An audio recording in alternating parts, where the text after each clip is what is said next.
Hi, do you want to attract and engage customers like never before?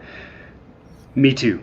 And that is why I've got a special guest with me today, and we are going to dig into a live video. I am Tim Fitzpatrick with Rialto Marketing. Thanks so much for tuning in. I am with Danny Colella from Danny Colella Live. Danny, welcome. Thanks for taking the time to be here. Good morning, everybody. I'm happy to be here and to drop some Facebook Live bombs for you today. If you've been curious about Facebook Live or fearful of getting started, I'm going to try to make it a little easier on you today.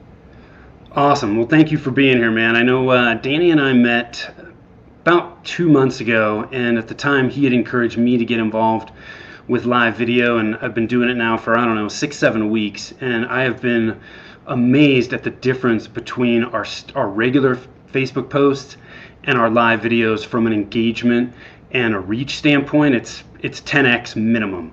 So happy to have you on here and chat about it. So tell me, how did you get into live video? Yeah, live video was something that I just dabbled in probably about 5 years ago. Like most people, you kind of get started, you've heard it works, but you don't quite understand it. And that was my journey of just getting into it, just dabbling, just playing with it, right? That was about 5 years ago. About 2 years ago, just by this idea of me wanting to be an entrepreneur and leave corporate America, I decided I was going to create this job out of nowhere, and I was going to start to inspire and empower people to figure out how to use this platform to start attracting their target audience for free.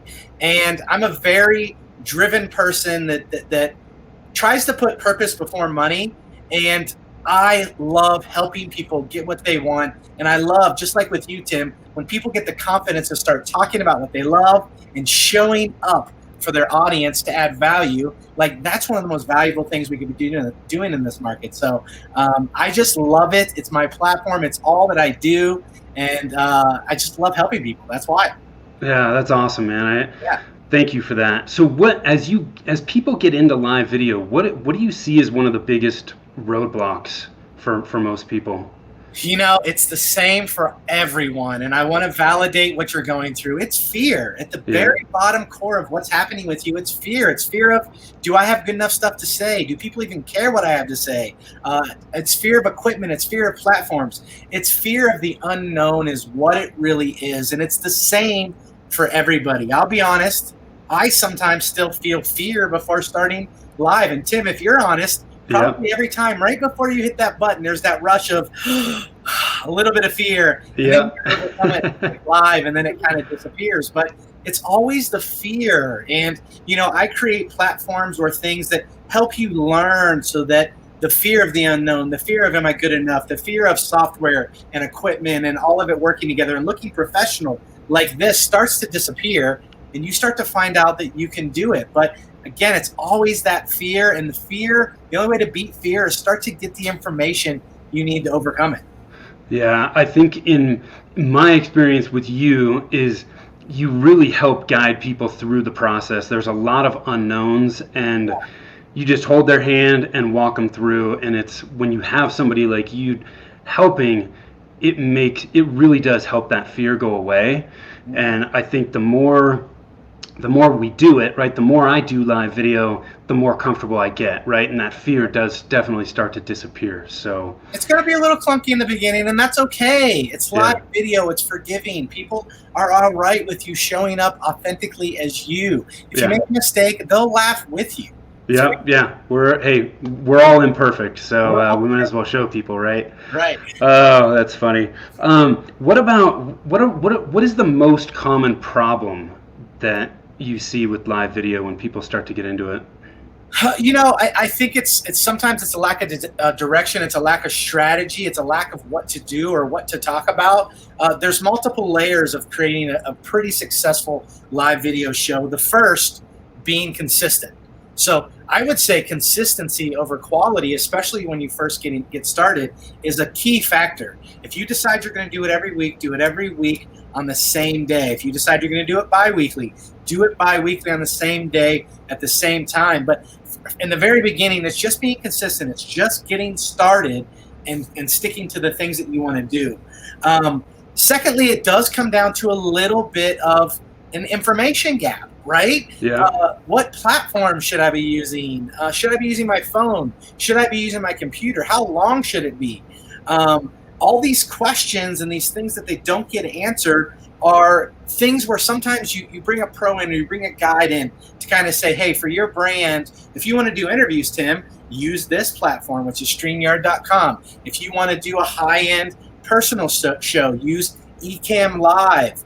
But ultimately, it's just this idea that they just don't know where to go. They don't know where to get started, but they know they want to show up. So the number one thing I'll say from a common problem is you just have to get started and you just have to be consistent. It's that easy. Yeah, I totally agree. And it's that way with anything from a marketing standpoint. If you're going to do it, you got to do it consistently and give it time to grow and build, you know. I mean, I've heard people that have been doing podcasts for a long time, and they said, look, the first year I was doing my podcast, there was nobody there. But I did it, I consistently did it, and since I stuck with it long enough, I gave it time to be successful. So yeah, and the algorithm does favor people that are consistent. So yeah, you're going to play to the algorithm, which is like the god of how you're going to show up on Facebook. You got to do the things the way they want to do it. And I want to share just a little tip for anybody that might not know this. Did you know that Facebook Lives are watched 8 times longer than produced video? And they're 10 times more likely to be commented and interacted with just because they're live. I mean, look at those factors. If you're saying, do something today that's free, people are going to watch it 8 times longer, and they're 10 times more likely to comment or interact with it if you go live. Yeah. It's like a no-brainer when you hear it that way, isn't it? Yeah, absolutely. What about mistakes? When somebody works with you, what type of mistakes do you help them avoid? You know, avoid those stumbling blocks. Yeah, you know, there's a whole idea of how there's these questions that you just need answers to, right? Where do I go live? Do I go live on my business page? Do I go live on my personal profile? Do I go live in a group, or do I even need a group? How long should my live be? You know, a lot of people make the mistake of making lives too short. You know, a good 2-3 minute live is not a good live video. That's a good produced video, but when it comes to the live algorithm, it's not a good length of time. Also, you know, I said how long my video should be. Also, business page, personal profile, group, how long my video should be. Live or replay. One of my biggest pet peeves, I'm going to share this with you, is when people start their live video and they go, all right, we're just going to wait for a few people to hop on. I'm going to just give it a couple minutes while people come on. Because the biggest part of your views is a replay audience. Right. Always are creating content assuming somebody is going to watch it later in a time that works for them. Who cares about how many live viewers you get? I've had live videos that ended with 50 views that over the course of 7 to 10 days achieved 5,000 views. Right. So it's all of these little intricacies of knowing you're doing it right from the beginning, knowing you're getting it done right from day one, and you're not making all these mistakes. And you're doing Google searches and finding out, oh wow, these 3-minute videos aren't effective, or you know, why am I just using my business page when I have a bunch of low-hanging fruit of people that will engage with me on my personal profile? So, you know, those are some little stumbling blocks and things that people just end up having to learn the hard way because they're being ineffective. So I get people moving in the right direction immediately. What about benefits? What do you see the biggest benefits for people getting involved in live video? Building trust with a potential customer. Live video creates trust immediately. If you're watching this video and you're seeing me talking, you're deciding whether you trust me or not. If it was just a static picture of me going, try live video, it's a lot different. You're going to decide whether you trust me or you don't. And if you do, that means it's going to drive you to figuring out who I am, clicking on my resources, investigating me a little more. So the very biggest benefit is organic attraction, attracting people to your brand that had no chance of seeing it before and using the live platform. Yeah, that's awesome, man. I think we're coming up to the 9-minute and 30-second mark. Yeah, I got you, man. So where can people find you? They can find me at dannycolella.com/free starter kit. I have a free starter kit for everybody out there. It'll help you figure out how to do mobile live video and how to be a professional. Awesome. Well, Danny, thanks for taking the time. Just remember, guys, marketing your business shouldn't be a challenge. All you need is a plan. Thanks so much for tuning in, and we'll talk to you soon. Bye-bye. See ya.